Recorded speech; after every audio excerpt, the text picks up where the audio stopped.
Sebelum lanjut ke videonya, mohon dibantu like dan subscribe dulu. Terima kasih. Saudara-saudara, dalam kesempatan ini saya mengajak membaca Timur Tengah yang berkaitan dengan yang kita sebut Yahudi. Saudara, semestinya kita mendalami perkara Yahudi ini supaya kita tidak salah menyikapi dan tidak salah meletakkan istilah-istilah yang tidak semestinya. Saudara, Yahudi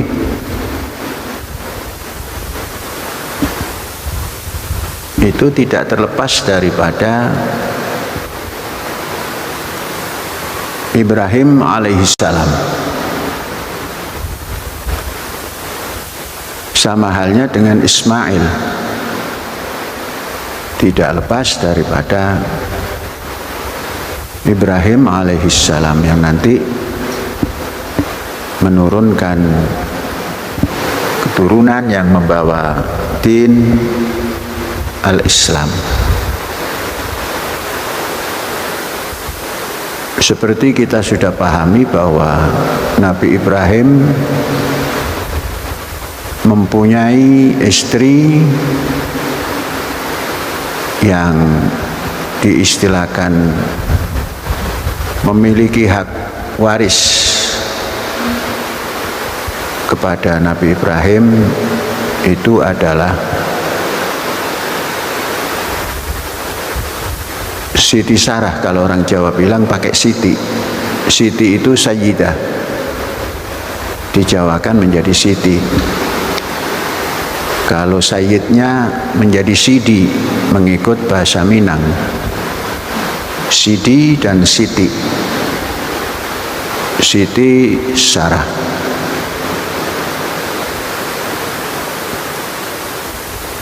Ibrahim alaihissalam pindah daripada Ur Kasdim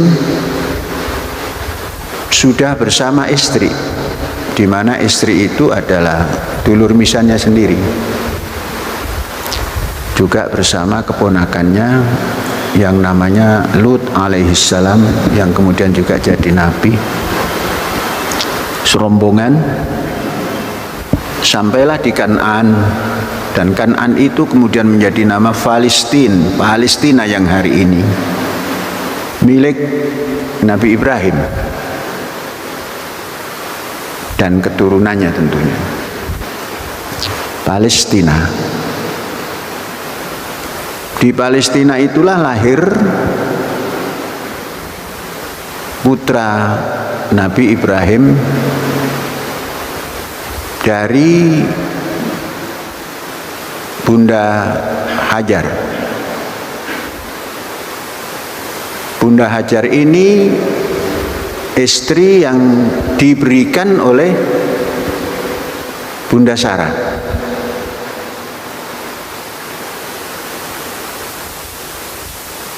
Kemudian lahir Ismail. Tidak lama setelah itu, 16 tahun kemudian, pada saat alaihissalam Ibrahim berumur hampir 100 tahun kurang beberapa hari setelah menjalankan khitan, lahirlah Ishak. Orang Arab bilang Ishak, orang Ibrani menyebutkan Yulhak, orang Arab bilang Ismail, orang Ibrani mengatakan Yismail. Yismail itu artinya mendengar, ilah, artinya Tuhan mendengar. Yang kemudian dalam sholat Nabi Muhammad Sami'allahu liman hamidah. Sami'a. Ismail, orang Arab bilang Ismail gitu. 16 tahun kemudian lahir. Maka ada sunnah atau kebiasaan khitan. Setelah khitan punya anak Ishak, disebut Yulhaq. Yulhaq itu bahasa Ibrani artinya tertawa. Mengapa tertawa? Menertawakan diri sendiri, sudah pada berumur baru punya anak. Saudara-saudara, dari sisi Ishak alaihissalam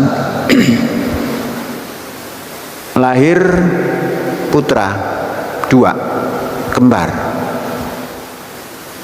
Satu Yakub yang lahir panderi belakangan, yang lahir duluan adalah Isau.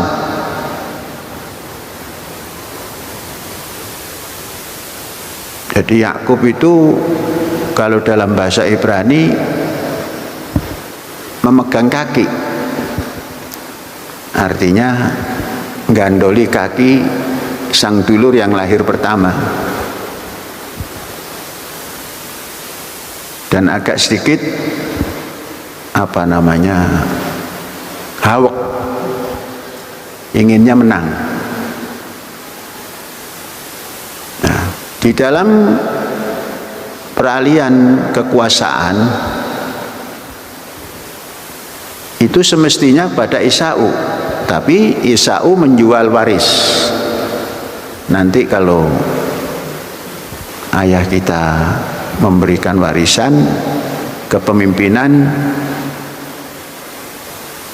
aku serahkan pada kamu Yakub, tapi kamu harus bayar. Terjadilah dipegang oleh Yakub. Dalam perjalanan Yakub berubah nama menjadi nama Israel. Israel itu artinya menang melawan tentara ilahi. Entah tentaranya seperti apa, malaikat barangkali, kalah malaikat itu oleh Yakub. Maka dirubahlah namamu, sudah bukan Yakub lagi tapi Israel.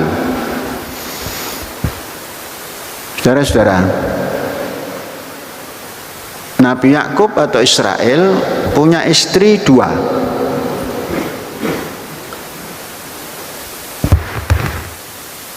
Yang pertama punya anak 6, yang kedua punya anak 2. Antara pertama dan 2 itu ada bahasa selir.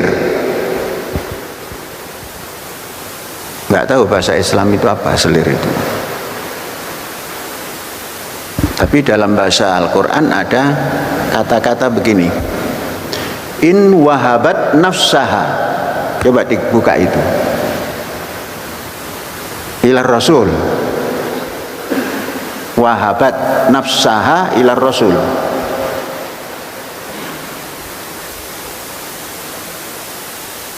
Coba ketemu surat berapa itu?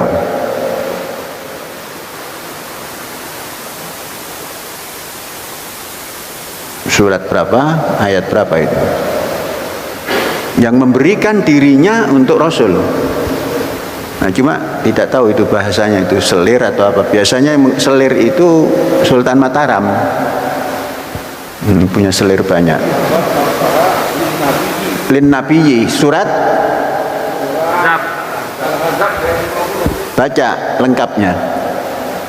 A'udzubillahi minasyaitonirrajim. Ya ayuhan nabiyyu inna ahlalna laka azwajaka allati ataita ujurahunna wa ma malakat. Sudah. Satu, azwaj yang sudah dibayar itu mahar. Terus wa ma malakat yaminuka mimma afa Allah alaika. Sudah. Yang kedua apa? Mimma Wama malakat yaminuka mimma afa Allah. Nah, itu satu contoh Sofiyah. Sofiyah itu pemberian daripada Raja Mesir yang ketika itu Raja Kipti menghadiahkan Sofiyah kemudian menjadi istri Nabi. Terus Wa banati amika wa banati ammatika wa banati kholika wa banati kholatika allati hajarna ma'aka wa mro'ata mu'minatan in wahabat nafsaha wa mro'atan mu'minatan in wahabat nafsaha. Terus in wahabat nafsaha lin nabi sudah. Mungkin itu yang dinamakan selim. Ada mukminah kemudian menyerahkan diri kepada Nabi. Mungkin sebangsa itu selir itu. Jadi kaidahnya itu. Imro'atan mukminatan in wahabat nafsaha lin nabi. Jadi dari dulu itu sudah ada itu. Nah, sehingga kita kembali ke Yakub, itu Quran dari bicara itu. Sehingga terjadi putra yang pertama dari istri pertama itu ada 6, istri yang kedua itu 2, kemudian dari selir yang 2 itu lahir 2, 4. Maka terjadilah putra Yakub itu 12. Apa kaitan dengan Yahudi? Yahudi itu keluar daripada silsilah putra Yakub yang bernama Yahuda, putra keempat. 12 putra Yakub ini namanya Bani Israel. Bani Israel, penghuni Palestina. Palestina itu dulu namanya Kan'an. Kan'an itu dapat dibeli oleh Ibrahim alaihissalam dan itulah namanya tempat yang dijanjikan. Jadi Palestina itu punya Bani Israel. Yahuda itulah nanti yang menurunkan sampai kepada akhir menjadi agama Yahudi. Kemudian mengapa Yahudi ini kemudian keagamaannya ikut Musa? Musa itu lahir dari putra yang kedua atau ketiga itu Lewi melahirkan Musa alaihissalam dan Harun. Inilah kemudian nanti yang menjadi pinuntun. Keluarlah Torah. Torah itu hukum. Torah itu Musa, hukum Musa. Yang terkenal dengan Asyarat Had-Dibrut, 10 Commandment. Itulah nanti yang dipegang oleh orang-orang Yahudi. Apakah Yahudi ini sudah ada tatkala Yakub lahir? Ada Yakub menjadi pimpinan? Belum ada. Apakah tatkala Musa sudah ada agama Yahudi? Belum ada. Ada suku Yahudi, Yahuda. Jadi 12 suku inilah yang akan menghuni Palestina secara keseluruhan. Yang sampai berkali-kali perang dan diusir. Orang yang banyak mengalami pengusiran dari negaranya adalah orang Ibrani Yahudi. Nah, kemudian sampai akhir terjadilah berdiaspora ke seluruh negara. Artinya bangsa-bangsa yang 12 ini berdiaspora ke berbagai negara. di Eropa, di Amerika Latin, di Afrika. Nah, itu semuanya penuh. Afrika terkenal dengan Mesirnya. Saudara-saudara, adapun agama Yahudi itu sendiri itu tampilnya belakangan, menjelang Isa alaihissalam lahir. Isa itu silsilahnya, Isa ini cepat sekali kalau kita baca Injil. Isa, Daud, baru Ibrahim. Nah, Daud itu kalau kita cari itu suku Yahuda. Maka orang Israel selalu menyebut King David sebagai leluhurnya.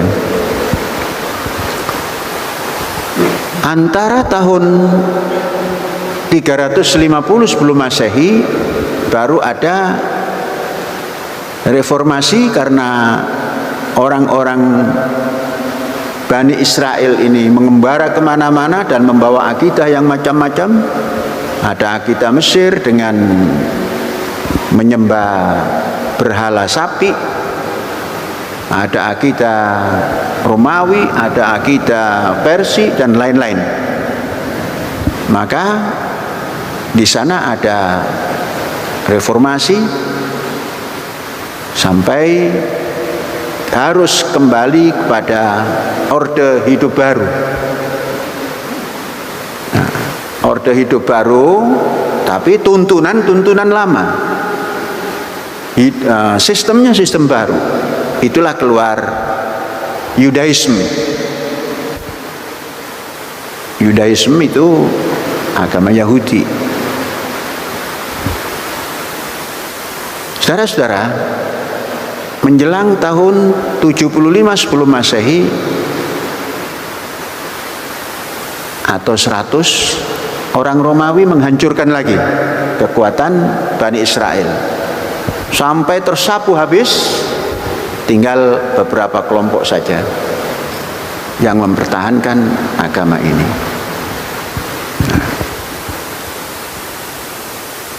Jadi berdiaspora semua.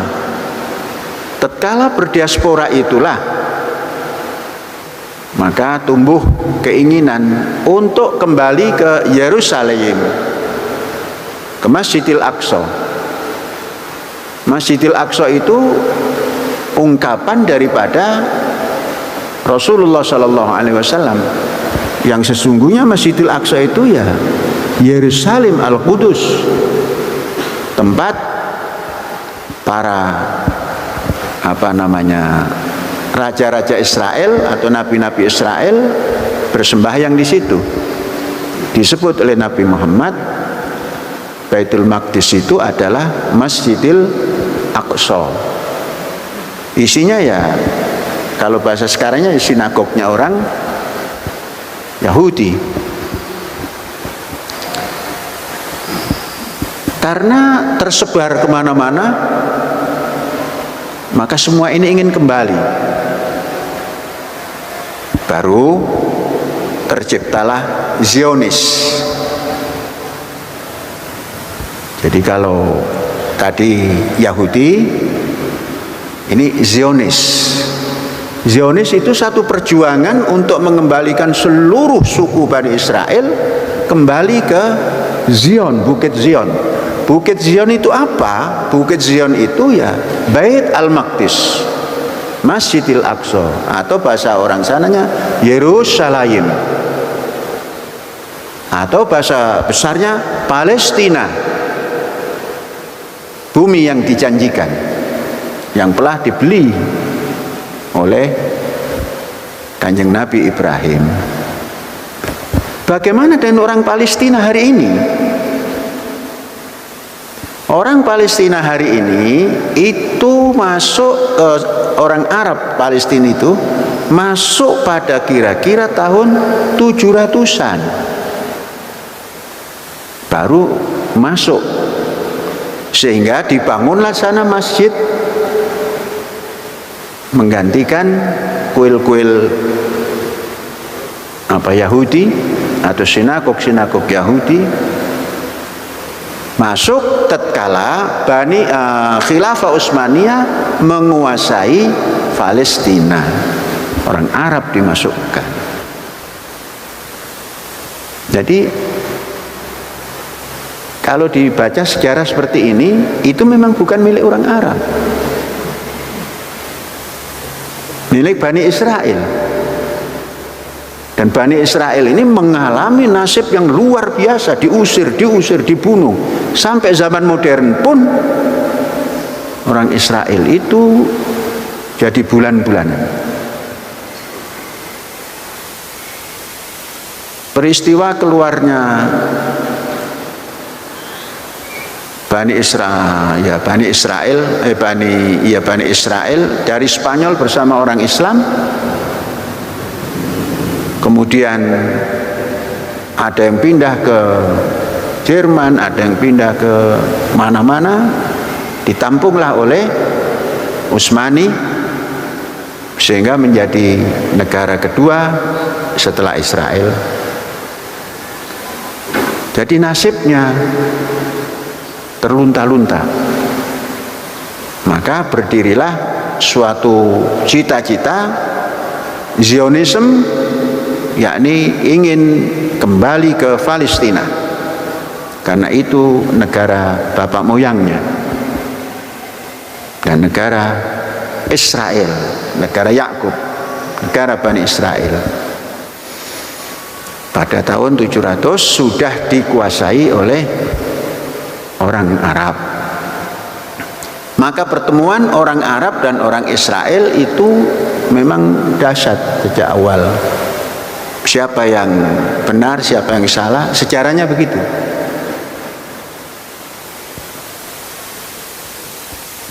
Kemudian setelah Perang Dunia Pertama, gagasan Zionis itu diimplementasikan. Banyak suku-suku yang tinggal di mana-mana diajak pulang kembali ke negeri leluhur. Nah, tokoh daripada Zionis meng-approach kepada Turki Utsmani ketika itu belum jatuh, bagaimana supaya bisa kembali. Turki Utsmani tidak menghendaki agar tidak terjadi perpecahan. Nah, kemudian minta bantuan kepada Inggris. Itulah terkenal dengan Balfour, perjanjian Balfour.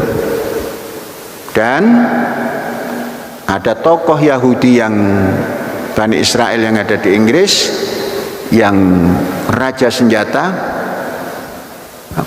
kalau nggak salah Rockefeller atau apa itu. Besok catatannya Syekh bawa. Itulah yang menghantarkan perjanjian Balfour, yang orang-orang Israel dan orang-orang Arab boleh masuk ke dalam negeri itu. Kemudian tahun 47 PBB setelah Perang Dunia Kedua berunding dan membuat keputusan Palestina dibagi dua, satu untuk Israel, orang-orang Israel, orang Bani Israel, Yahudi, dan satu untuk orang Arab. Dua-duanya tidak sepakat. Tapi pada tahun 48, 20 Mei kalau nggak salah kemerdekaannya Israel itu, Israel mengumandangkan berdirinya negara Israel. Jadi ada tiga, satu Yahudi, satu Zionis, dan satu Israel. Ini masing-masing beda. Zionis begitu visi misinya, Yahudi adalah keagamaan, Israel adalah negara. Saudara-saudara, kalau kita runut seperti ini, maka menyayat sejarah mengupas sejarah, itu akan ketemu siapa sesungguhnya pemiliknya. Nah, silakan baca sejarah. Maka pantaslah orang-orang Israel dalam sebuah negara ini sangat jeli untuk mempertahankan negaranya. Saking jelinya, bahasanya pun punya bahasa dua.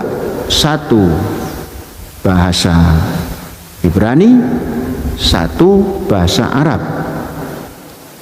Penduduknya pun begitu. Tatkala dibagi dua tidak mau, kemudian diproklamirkan siapa orang Arab yang masuk kepada Israel maka dia bangsa Israel, bukan bangsa Arab walaupun Arab secara etnisnya Arab, tapi menjadi bangsa Israel apapun agamanya. Maka di dalam negara Israel ada agama Islam, ada agama Katolik, Protestan, Yahudi. Itu negara Israel. Nah, jadi sejarah Yahudi, sejarah Zionis, dan sejarah negara Israel masing-masing punya sejarahnya. Tapi sering kita diaduk seperti pecel atau gado-gado sehingga tidak bisa membedakan. Dalam politik banyak orang Yahudi yang tidak suka pada politik Israel, negara Israel. Sama saja dengan di Indonesia dulu kan begitu. Di sana penyelesaiannya tidak dengan hantam kromo, kalau di Indonesia dengan hantam kromo. Di sana pakai demokrasi,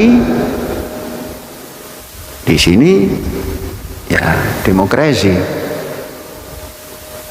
ngebuki orang. Saudara-saudara, partai Arab hari ini bisa menentukan. Di negara Israel ada partai Arab, partainya orang-orang Arab, orang Arab Israel gitu ya. Itu menentukan, punya kursi, punya bargaining. Netanyahu itu bisa ditumbangkan ketika itu kalau tidak bergabung. Nah, tapi dia tidak mau dikatakan orang Arab, saya orang Israel gitu. Nah, saudara-saudara, ini membaca. Jadi mari kita baca siapa Yahudi, siapa Zionis, dan apa itu negara Israel. Kalau kita runut ke belakang, Palestina itu milik Bani Israel. Baru abad modern tahun 700-an orang Arab masuk.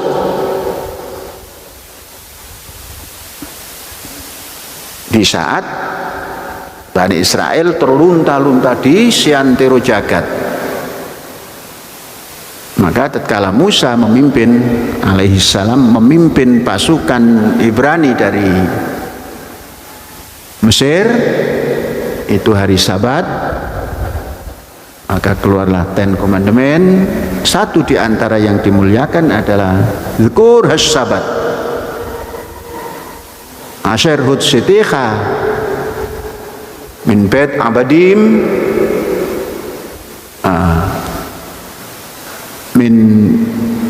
min bet abadim min bet Misrayim. Ingatlah dan muliakan apa yang namanya hari Sabat, hari di mana Tuhan telah mengantarkan kamu keluar dari Mi'eret Misrayim, dari negeri Mesir. Mesir itu bahasa Ibraninya Misrayim, Yerusalem, Yerusalayim gitu. Kita ulangi, Zkur has-Sabat, Asher hud sitiha, Mi'eret Misrayim, Mibet Abadim, dari negeri Mesir, sebuah negara perbudakan. Maka jadi hari ini Sampai kapanpun diperingati hari Sabat itu hari mulia. Dimulai dari Jumat malam seperti begini, terus zikir sampai hari Sabat, sampai menjelang masuk maghrib Ahad. Hari dan tanggal sama dengan orang Muslim. Memang dulur misan itu. Agama Yahudi dengan agama yang dibawa Nabi Muhammad itu sedulur, dulur misan. Maka satu, Kanjeng Nabi Jumu'ah, bukan Jum'ah ya, Jumu'ah. Kemudian orang Yahudi Sabat. Jadi Nabi Muhammad mungkin nggak mau keduluan oleh Sabat. Sudah Jumu'ah saja. Kumpulkan tiga kekuatan, Nasrani, Yahudi, dan Muslim. Apa buktinya? Sholat Jumat ketika Nabi Muhammad masih ada, tiga kekuatan agama ini sholat bersama Nabi. Coba baca sholat Jumu'ah. Bukan yang paling belakang. Idza ra'au tijaratan aw lahwan faddu ilaiha wa tarakuka qa'imah. Jadi itu satu, kalau saudara-saudara baca sejarah nuzulnya, itu semua kelompok dari Muslim dan lain sebagainya, begitu Kanjeng Nabi khutbah, ada kafilah yang membawa barang dagangan dari Syam. Kanjeng Nabi ditinggal, watarokuka qa'imah, kamu ditinggal sendirian, ngakir semuanya. Kul, dikatakan oleh Kanjeng Nabi, ma indallahi khairun minal lahwi wa minat tijarah. Dengek itu kalau dia orang, kalau di bahasa Sunda kan dengek. Allahu wa tijarah itu nenaona dibandingkan sholat Jumat ini. Wallahu khairur razikin, Allah yang akan memberi rezeki yang banyak. Setelah Jumat baru fantashiru bil ardi, aja kayak mengkenen. Kanjeng Nabi khutbah, kabeh ninggalkan kabeh gitu, kumaha eta? Kayak mengkonon gitu kan.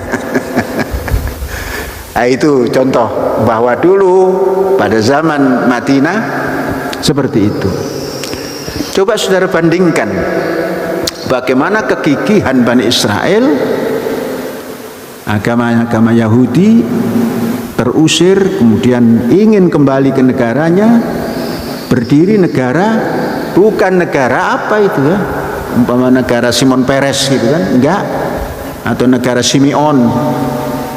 Simeon itu putra Yakub juga, tapi negara Israel. Bapaknya namanya Israel. Bani Israel.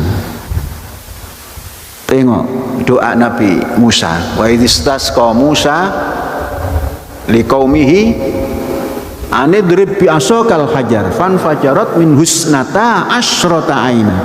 Tidak pernah lepas daripada 12 Bani Israel itu.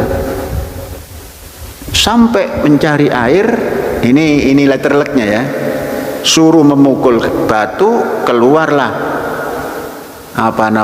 sumber 12 mata air, masing-masing sudah ngerti. Nah ini kalau kita bawa kepada filosofi keisraelan, Musa mencarikan jalan untuk 12 sukunya, 12 Bani Israel. Fanfajarat min husnata asyrata aina, 12 mata air. Mata air kebahagiaan, mata air perjuangan, mata air, semua itu namanya ain. Kalau kita menerjemahkan sihir. Datanglah Kanjeng Nabi Musa melawan Raja Fir'aun. Allah Ta'ala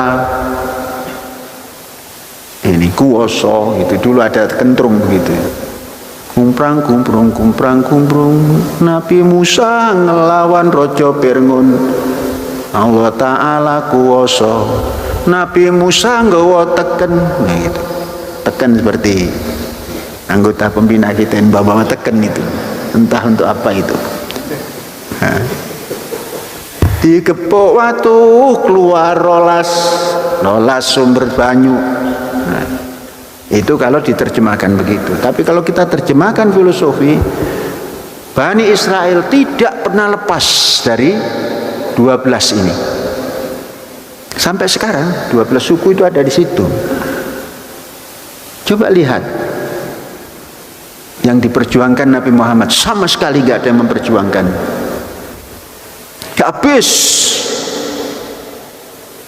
Habisnya bukan seperti Bani Israel diusir orang, mengusir diri, saling bunuh.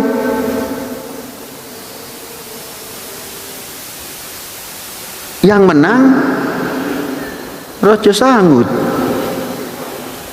hilang,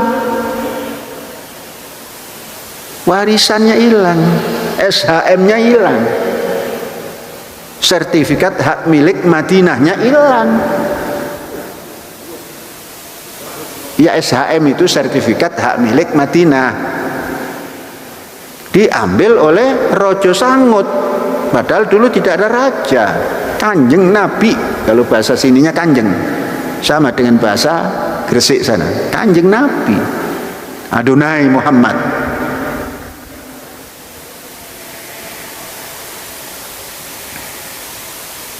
Ini siapa yang konsisten? Maka perjanjian yang dibuat oleh Trump itu perjanjian Ibrahim itu, kembalikan. Artinya yang Arab-Arab ini ada turunan Ibrahim juga, yang ini Ibrahim juga, ayo kembali. Jadi Trump itu pemberani, walaupun rotok bengor itu kan, tapi wanten itu. Oh, diserang COVID saja, ayo COVID, ditelawan, diledek gitu. Saya sudah bukan COVID lagi. Trump yang mendamaikan Timur Tengah, Trump. Dulu saya sudah menyarankan Indonesia masuk, nggak berani. Coba kalau dulu 10 tahun yang lalu itu terus tampil, waduh gagah. Innal bughos bi ardina yastansir, bisa jadi begitu. Sekalipun bogok jadi gabus. Apalagi gabus, sekarang gabus jadi bogok. Tahu bogok, saudara-saudara? Bogok itu ikan seperti gabus, tapi tidak pernah bisa besar. Potongannya gabus, kulit gabus, apa gabus diingu 100 tahun juga ya begitu saja, nggak bisa jadi gabus. Itu kalau dalam bahasa Arab, innal bughos bi ardina yastansir. Burung cipret pura-pura jadi garuda. Wallahu a'lam bishawab. Pelan-pelan kita baca ya. Jadi sudah bisa membedakan antara Yahudi, Zionis dan Israel. Jadi yang paling konsisten dengan cita-citanya kok justru Bani Israel. Ini yang mengaku ikut sunnah Nabi, hilang Madinahnya, hilang cita-citanya, jadi ahzab di mana-mana. Wallahu a'lam bishawab.